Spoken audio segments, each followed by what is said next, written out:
Okay ji. So topic of the day is convolution theorem, right? So convolution theorem क्या होता है उसको हम देखते हैं. I recorded the video, but later on when I completed it, I realized that microphone was not on, so I'm making it again. So the sum of independent random variables. हम जानते हैं कि हमने S2 में पढ़ा था कि if x is normally distributed with some mean mu and variance sigma 1 square, and y is another variable which is normally distributed with mean mu 2 and variance sigma square. So x plus y would then be a variable that is normally distributed with mean mu1 and mu2 plus mu1 plus mu2, and variances are also supposed to be added. The same is true for the Poisson distributions. What we need to do, we need to develop a method to find the PGF of x plus y, right? And this is very easy. कैसे निकाल सकते हैं PGF of x and y? Now see this, if x is a random variable that has values 0, 1 and 2, y is a variable that has values 0, 1 and 2, P0, P1, P2 are the probability of 0, 1 and 2 respectively for x, and Q0, Q1, Q2 are the probabilities of occurring 0, 1 and 2 for y. And if x plus y is the variable, तो हम जानते हैं कि इसका possibility diagram कैसे बनता है. इसका possibility diagram ऐसे बनता है कि x plus y की वैल्यू 0 किस वक्त होगी? 0 उस वक्त होगी जब x भी 0 होगा and y is also 0. So if these two things need to happen together, so we multiply the probability that x is 0 and y is 0, I is 0, ये दोनों बातें एक साथ होना ज़रूरी है. तो हम इन दोनों की प्रोबेबिलिटीज़ को मल्टीप्लाई करेंगे तो x प्लस वाई की वैल्यू 0 हो, इस बात का जवाब आएगा, राइट? x प्लस वाई की वैल्यू 0 हो, इस बात का जवाब आएगा, ठीक है? सो ये हमने किया. ये करने के बाद फिर आपने इसी तरह से अब x प्लस वाई की वैल्यू 1 हो. 1 दो तरह से हो सकती थी, ऐसे भी हो सकती है, ऐसे भी हो सकती है. तो ऐसे उस वक्त होगी जब x1 और y 0 हो, और ऐसे जब हो सकती है जब y1 एंड x 0 हो.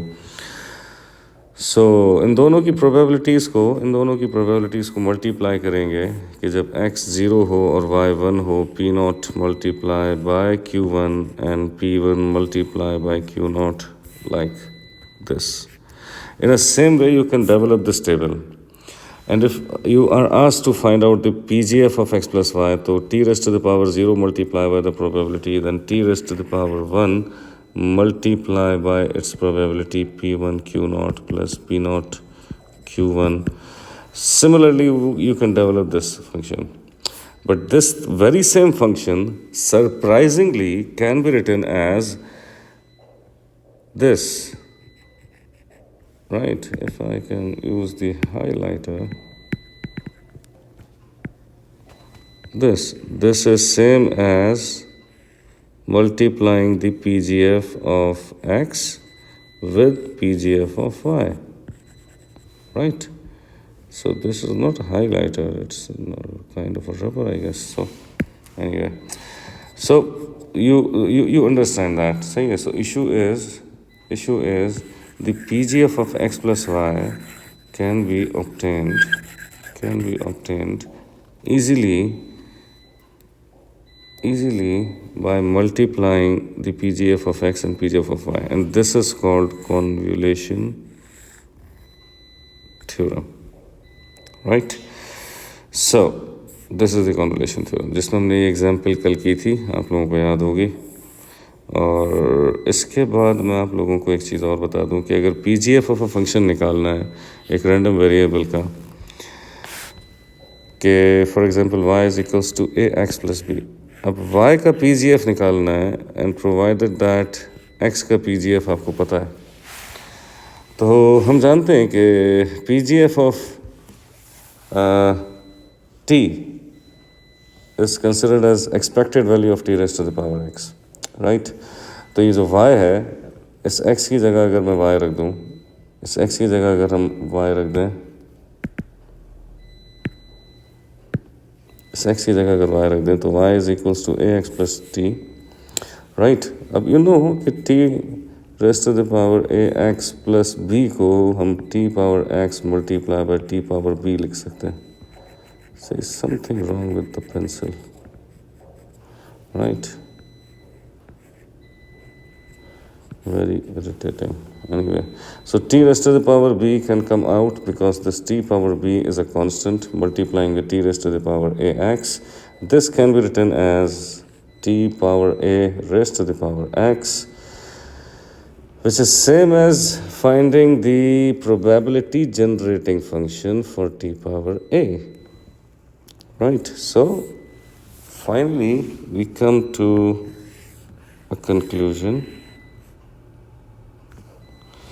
that if you want to find out the PGF of ax plus b, then t raised to the power b,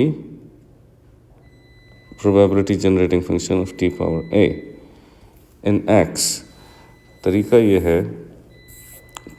है कि इधर देखें, इससे आपको अच्छा समझ में आ जाएगा कि एक डिस्क्रीट रैंडम वेरिएबल x जिसकी प्रोबेबिलिटी डिस्ट्रीब्यूशन फंक्शन आपको दे रखी है, आपसे कहा जा रहा है कि आप इसका पीजीएफ निकालें। तो उसका पीजीएफ निकालना तो एक आसान काम है, वो आपने आसानी से निकाल लिया, ठीक है। वो पीजीएफ आपने आसानी से निकाल लिया। कैसे निकाला? ऐसे निकाला कि आप जानते हैं कि t raise to the power 1 multiply by the probability 1/9 plus T पे स्क्वायर मल्टीप्लाई बाय इसकी probability 2/9, so and so on. ये करके आपने पीजीएफ ऑफ एक्स निकाल लिया। अब आपसे कहा जा रहा है given that y is equals to 4 - 7x, find PGF of y। तो करना क्या है? By using this relation what we will do कि ये जो t पावर b है बाहर आएगा, यानी कि इसमें ये जो पावर 4 जो है ये t पावर 4 बाहर आएगा और ये मल्टीप्लाई करेगा जहाँ कहीं पे x मौजूद है, मतलब ये t पावर 7 से probability generating function of t power 7। अब ये gx ऑफ t पावर -7 से क्या मुराद है? gx ऑफ t पावर -7 से मुराद ये है कि इसमें जहाँ कहीं पे t मौजूद है it would be replaced by t raise to the power -7। तो जहाँ पे t मौजूद है वो रिप्लेस हो जाएगा t पावर -7 से। सो अब आप देखें यहाँ पर t पावर 9 था, तो ये t पावर 4 ये तो वैसे का वैसे ही लिखा है। अब जहाँ पे gx ऑफ t में t मौजूद था, उस t की जगह that this t is replaced by t raised to the power -7. This is what gx of t power -7 means. तो आपने ये रख दिया, इसको सिंप्लीफाई किया तो आपको pgf of y मिल गया। I hope this is easy and understandable. Furthermore, एक लास्ट कॉन्सेप्ट ये कि 3 और मोर रैंडम वेरिएबल्स, अगर इफ़ यू हैव 3 और मोर रैंडम वेरिएबल्स तो उसके साथ क्या मामलात होते हैं कि if you have let's say n variables तो उनके साथ आप क्या करेंगे? उनके साथ आप ये करेंगे कि अगर वो ऐड हो रहे हो तो इसका मतलब है उतनी दफ़ा उनके पीजीएफ्स मल्टीप्लाई करेंगे। अब वो क्योंकि सेम पीजीएफ अगर मल्टीप्लाई कर रहा है तो that means gx of t को पावर n लिखा जा सकता है, which is of course different है कि जो काम अभी हम देख कर आए उससे। हमने भी ये देखा है। एग्जाम्पल देखिए डायरेक्टली। फॉर एग्जाम्पल आपसे कहा जाए find the PGF of the total number of 8s when a fair 8-sided die is rolled 6 times। तो अगर एक 8-sided die है उसमें 8 आए या ना आए, if 8 occurs the probability is 1 out of 8 because this is fair dice। 8 ना आए probability is 7/8। तो ये जो पीजीएफ आया ये पीजीएफ यहाँ आ गया t power 0 multiply by 7/8 t power 1 multiply bye 1/8। अब क्योंकि आप ये डाई 6 दफ़ा रोल कर रहे हैं तो इसका मतलब है कि the value y is x1 + x2 + x3 till xx, right. That means कि अगर मैं y का PGF निकालना चाहता हूँ तो ये जो एक x का PGF है हर दफ़ा वही होगा। ये खुद PGF एक दूसरे के साथ 6 दफ़ा मल्टीप्लाई करेंगे। That can be written as gx of t power 6, right. So gx of t ये था, तो इस पे पावर 6 लगा दी। आप जानते हैं this is same as handling binomial. हमने बाइनोमियल का देखा था कि PGF डायरेक्टली कैसे निकाल सकते हैं कि P was the probability of success के 8i 1/8, right. Q is the probability of failure के 8i 7/8 and N is the number of trials, which is 6. You can cross check this. We have a very same answer. If we would have find out PGF of y using our previous knowledge. So this is great. So this is here is a summary. This is what you have covered, right? So this is all for the day. Inshallah, मिलते हैं next class में.